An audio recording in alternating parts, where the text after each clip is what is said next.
সকাল আমার প্রিয় বন্ধুরা, আশা করছি তোমরা যে যেখানে আছো সকলে ভালো আছো, সুস্থ আছো। বীরভূম জেলার ছোট্ট একটি গ্রাম থেকে আমি দৈবকী তোমাদের সকলকে জানাই আমার ব্লগ চ্যানেলে অনেক অনেক স্বাগত আর আমার অনেক অনেক ভালোবাসা। তো এখন বাজছে সকাল 8টা, আর এই 8টা থেকে আজকের ব্লগটা শুরু করলাম। তোমরা ফুল ব্লগটি দেখতে থাকো, আশা করছি খুব ভালো লাগবে। সকালবেলাতেই দেখছো বাসনপত্র নিয়ে চলে এসেছি, তো অনেক কাজ সকালে করেছি আর রুদ্রকে দিয়েও চলে এসেছি। আর এগুলো হচ্ছে চা খাওয়া বাসন, সবাই সকালবেলায় চা মুড়ি খেয়েছিল, তো সেই বাসনগুলো ছিল। গ্যাসের ঘরটা মুছলাম, মুছে বাসনগুলো নিয়ে এলাম ধোয়ার জন্য। আর বাম হাতে মাজছিলাম, তোমরা এতদিন দেখছিলে, মানে মাঝে মধ্যে বাসন মাজা শেয়ার করছিলাম। তো বাম হাতে না খুব অসুবিধা হচ্ছে, তো এই আঙুলটা না ভিজিয়ে আর কি এই হাতে আর কি মাজার চেষ্টা করছি। মানে কি বলতো, ওই ঘাটা তো উপর দিকে আছে, সেই জন্য আর কি এই হাতেও আর কি মাজা যাচ্ছে খুব মানে আলতোভাবে, যাতে এই যে সাবান জল যেন না লাগে। উপর দিকে ঘাটা বলে কিন্তু মাজতে পারছি এইভাবে, মানে এই দিকটা ধোবো, হাতটা যখন ধোবো উপর দিকটা ধোবো না, মানে অন্যান্য আঙুলগুলো ধোবো, শুধু ওই আঙুলটা বাদ দিয়ে ধোবো, তাহলে ওই আঙুলটা মানে ভিজবে না। তো যাই হোক, চলো বাসনগুলো মাজা হয়ে গেল, এবার এক এক করে বাসনগুলো ধুয়ে নিই।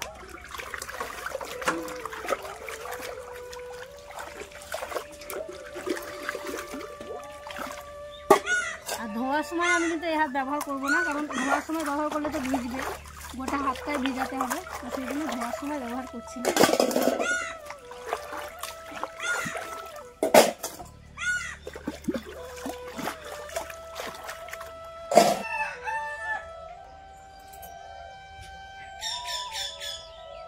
তো যাই হোক, বাসনপত্রগুলো ধুয়ে আনলাম, তারপরে দেখো চলে এলাম উনুন শালে। এখন উনুনের ছাইগুলো তুলতে হবে, আর উনুনের ছাইগুলো তুলে উনুন শালটা লেপতে হবে। আর এখন তো আমি পুরো উনুন শালটা লেপতে পারছি না, মানে খুব অসুবিধা হচ্ছে। তবুও যেদিন আমার জন্মদিন ছিল সেদিনকে কিন্তু আমি পুরো উনুন শালটা লেপেছিলাম, পুরোটা লেপেছিলাম গোবর দিয়ে মাটি দিয়ে বেশ ভালো করে। তবে সেদিন আর শেয়ার করা হয়নি, সেদিন তো সকালের কোনো কাজই শেয়ার করিনি, ওই একটু বেলাতেই আর কি ভিডিওটা শুরু করেছিলাম। তো যাই হোক, বালতিতে দেখো ছাইগুলো তুলে নিচ্ছি। আর আগে তোমরা দেখতে যে আমার একটা ছাই তোলার জন্য বড় বাটি ছিল, তো সেই বাটিটা যেন তো এখন দেখতে পাচ্ছি না, যেটা আমার ছাই তোলার বাটি ছিল। তো সেই কারণে এই বালতিটার মধ্যে ভরে নিচ্ছি, তো বাইরে নিয়ে গিয়ে ফেলে দেব। আর ফেলে দেওয়ার পর উনুন শালটা ভালো করে ঝাড়ু দিয়ে নেব, দিয়ে তখন শুধু উনুনটুকু সুন্দর করে একটু গোবর মাটি দিয়ে লেপে দেব।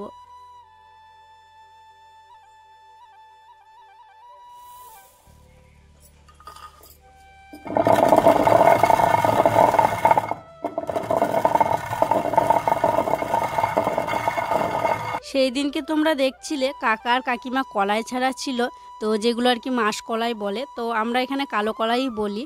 তো সেই কলাইগুলো কাকিমা দেখো ভাঙতে এসছে, আমাদের বাড়িতে জাতা আছে, তো সেই জাতায় করে ভেঙে নিচ্ছে। তো আমিও বসে বসে দেখছিলাম আর কাকিমার সঙ্গে গল্প করছিলাম। মাকে এখন 10টার সময় সুজি বানিয়ে দিচ্ছি, মা সুজি খাচ্ছে, তো মায়ের জন্য সুজি করলাম, এরকম পাতলাভাবেই করেছি। এখন দেখো জলের মধ্যে বসিয়ে ঠান্ডা করে নিচ্ছি। এই যে করে করে যে খাওয়াবো সেটা কিন্তু হবে না, এই সুজি যে কোনো আঠালো জিনিস দেখবে অনেকটা সময় লাগে ঠান্ডা হতে, তো অনেকক্ষণ ধরে জলে ডুবিয়ে রেখে নাড়াচাড়া করে ঠান্ডা করে মাকে খাইয়ে দিয়েছিলাম। রান্না বসানোর আগে জানো তো খুব চিন্তায় পড়ে গিয়েছিলাম যে কি রান্না করব। আর রুদ্র বাবা কয়েকদিন থেকে বাজারেও যেতে পারছে না, মানে তোমরা বুঝতেই পারছো সবসময় বাড়িতে মানে 3টে মানুষ থাকতেই হচ্ছে, তো সেই জন্য বাজার হাট করা হচ্ছে না। আর তোমরা সেদিনকে দেখেছিলে যে পাড়ার একজনের বাড়ি থেকে নিয়ে এসেছিলাম, তো সবজির ব্যবসা করে, তো গিয়েছিলাম, সেখানে তেমন কিছু সেদিন ছিল না, শুধু টমেটো আলু নিয়ে আসা হয়েছিল। কালকে যাবো ভাবলাম, তা কালকেও যাওয়া হয়নি, গেলেই ভালো হতো, যেন তো কোনো সবজিপাতি নেই বাড়িতে। তো যাই হোক, ভাবনা চিন্তা করতে করতেই দেখছি মাছ কাকু এসেছিলো, এই যে দেখো সেই দিনকে যে মাছগুলো নেওয়া হয়েছিল খয়রা মাছ, তো সেইগুলো আজকে নিয়ে এসছে। এই মাছগুলো নিলাম আজকে, ওই 300 গ্রাম নিলাম, 300 গ্রাম মাছ নেওয়া হলো। এই মাছ করব, শুধু এই মাছটা করব, আর দেখি ডাল আলু তরকারি করব ভাবছি, এমনি অন্য কোনো সবজি নেই, ডাল আছে বাড়িতে, ডাল আলু দিয়ে তরকারি করব, আর আলু সিদ্ধ করব, আর এই মাছ রান্না করব, এই করব আজকে রান্না বান্না। তো এখনও উনুন ধরাইনি, এই যে মাছগুলো নিলাম, নিয়ে বেছে রাখলাম।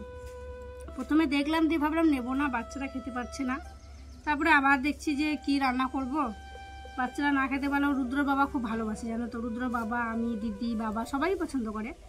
তো সেই জন্য আবার শিবতলায় চলে গিয়েছিলাম মাছ কাকু, আবার শিবতলা গেলাম, শিবতলা থেকে আবার নিয়ে এলাম, নিয়ে এসে দেখো বেছে নিয়ে আসলাম। হলুদ লবণ মাখালাম, এবার হচ্ছে উনুন ধরাবো।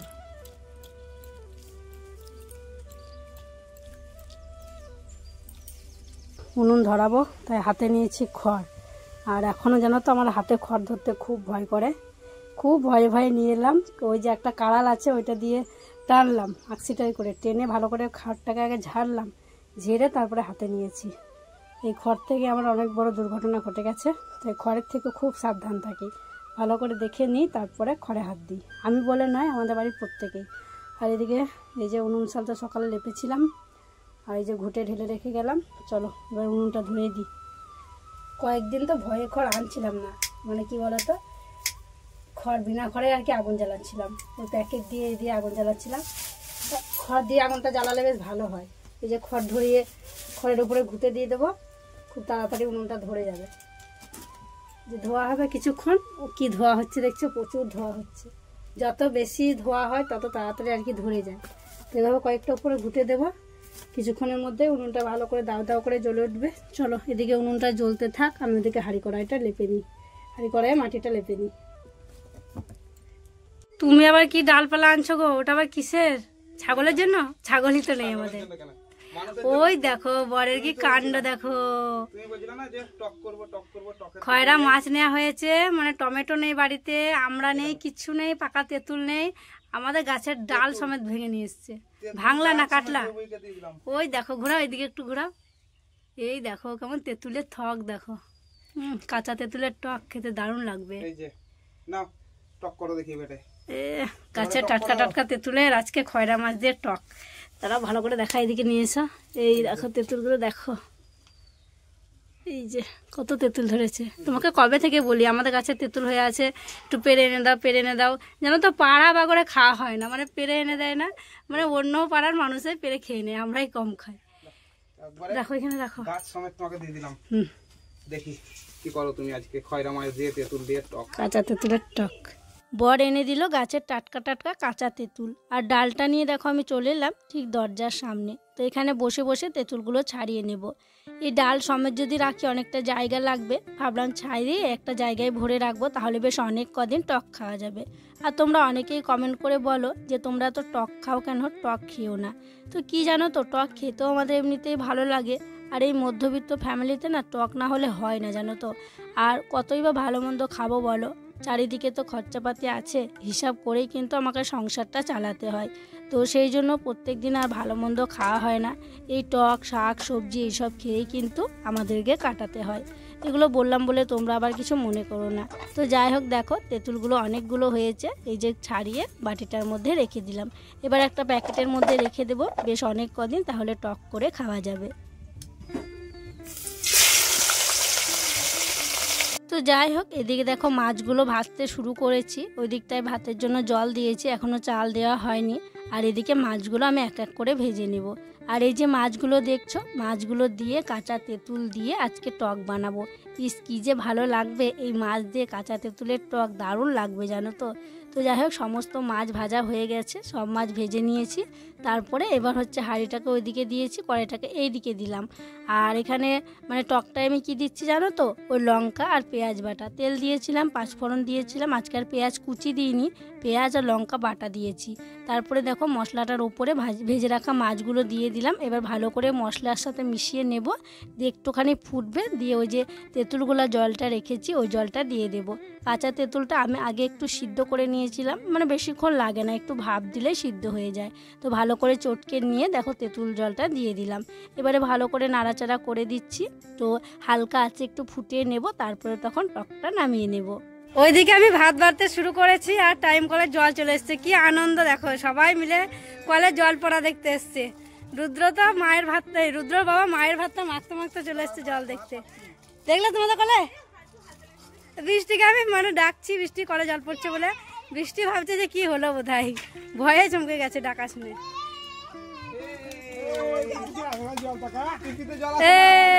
বৃষ্টি পড়ে না, পড়ে না, আমাদের খোলা ছিল তো মানে পড়তে শুরু করেছে। বাবু সরো, বাবু সরো, এই রুদ্র বাবু সরো। পাইপটা ভরবে গোটাগুটি, তারপরে ওটা চালাইনি, ওখানে চালালে কাদা হবে তাই জন্য চালাইনি। এ রুদ্র কি আনন্দ!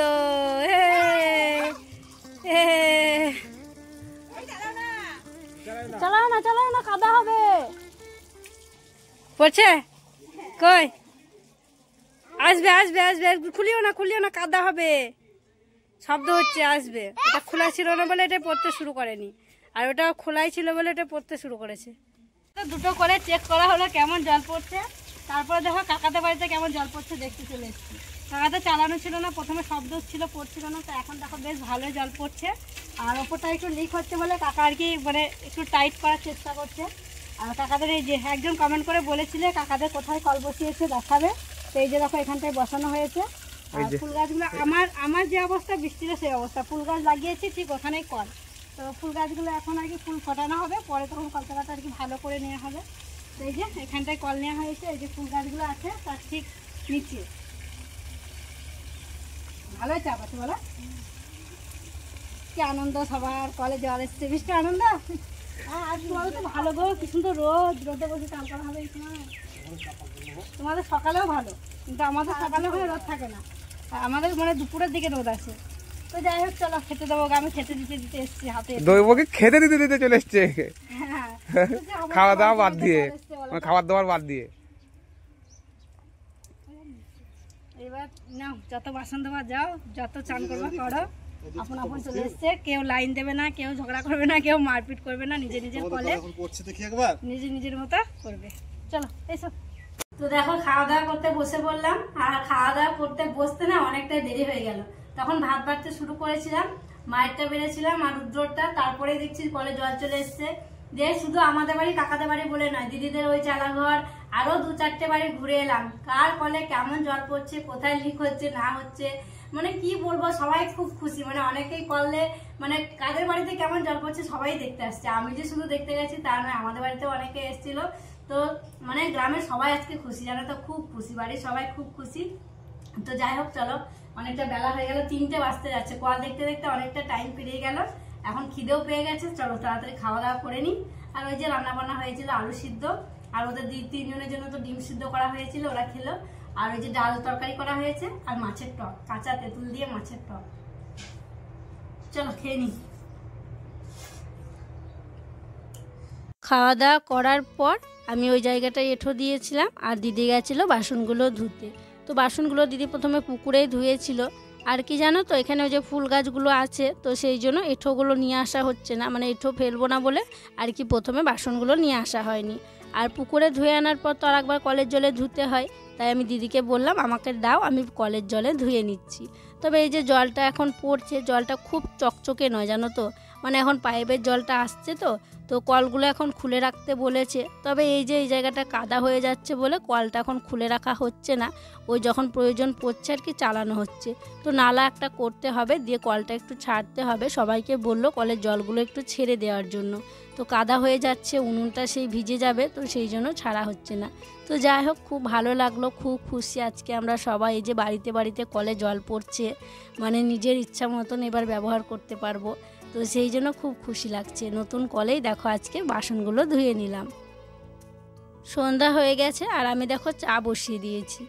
আর আমি অন্যান্য দিন চা খাই না, অন্যান্য দিন বলতে কি বলো তো, এখন কয়েকদিন ধরেই চা খাচ্ছি না আমি। তো আজকে চাটা দেখতে বেশ ভালোই লাগছে, চাটা মনে হচ্ছে খাবো।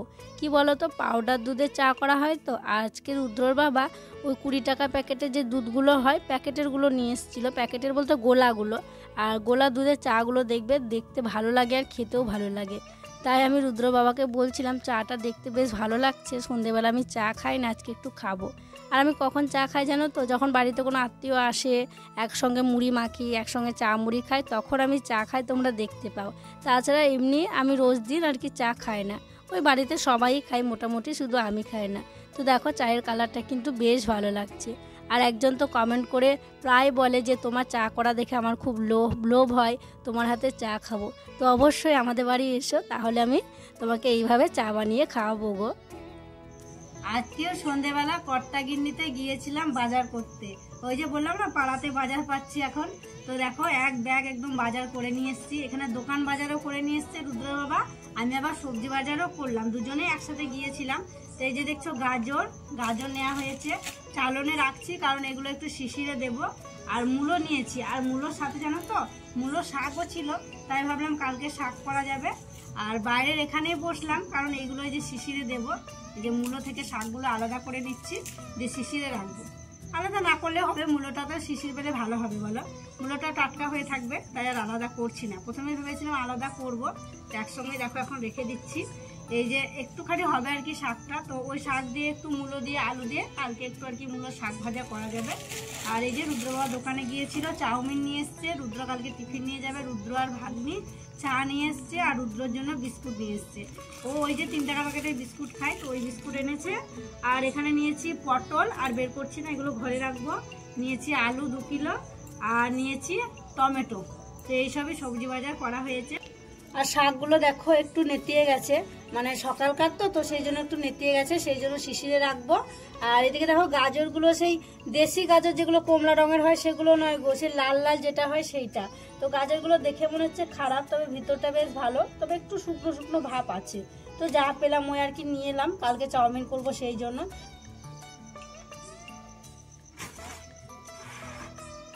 এই যে দেখো রান্নাঘরে টিনের চালে দিয়ে দিলাম মূলো শাক আর মূলো আর হচ্ছে গাজর, এগুলো শিশির পাবে। আর শিশির পেলে কিন্তু ঠিক একদম যেমন এখন আছে সেরকমই হয়ে থাকবে, আর ঘরে রাখলে আরও বেশি নেতিয়ে যেত। তো যাই হোক, অনেকটা এদিকে রাত হয়ে গেছে, রুদ্রকে তো আগেই পুড়িয়েছিলাম। চলো তাহলে আজকের মতো এখানেই বিদায় নিচ্ছি গো। তোমরা সকলে ভালো থেকো, সুস্থ থেকো। আর যারা নতুন বন্ধু হয়ে আমার এই ভিডিওটি দেখছো তাদের কাছে একটি অনুরোধ করব, আমার চ্যানেলটিকে সাবস্ক্রাইব করে আমার পাশে থেকো। আর যারা পুরনো বন্ধু হয়ে আমার পাশে আছো তাদেরকে আমার অসংখ্য অসংখ্য ধন্যবাদ আর অনেক অনেক ভালোবাসা।